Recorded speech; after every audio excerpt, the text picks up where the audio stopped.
the ranking member for yielding, Mr. Engel, and I thank Mr. Royce. I have said this before, I will say it again. Mr. Royce as chairman and Mr. Engel as ranking member are an example for, frankly, all of us of how to work together productively in a bipartisan fashion to reach a result that is good for our country, for our people, and indeed for international security. I also want to thank Senators Cardin and Corker for their leadership and their involvement. This legislation is the product of very careful and sometimes difficult negotiations on a bipartisan basis.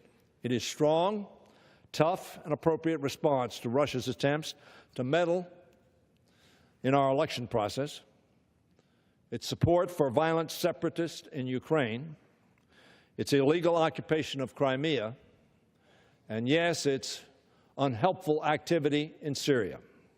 It also imposes new sanctions on Iran's ballistic program, which threatens the United States, our Gulf allies, and Israel.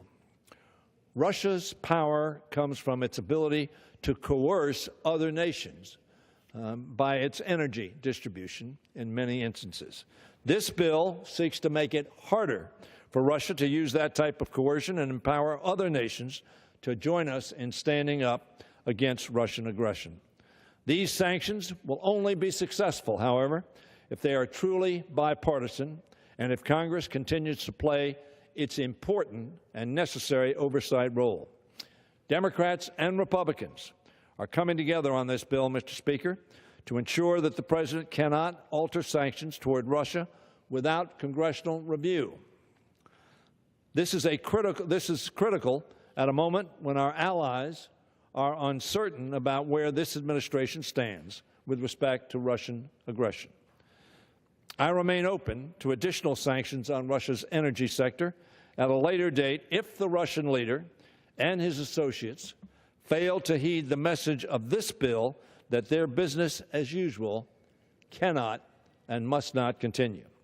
Once this bill passes the Senate, as I believe it will, Russia will know that sanctions levied because of its malevolent acts will be lifted only with the concurrence, either tacitly or expressly, of the Congress of the United States.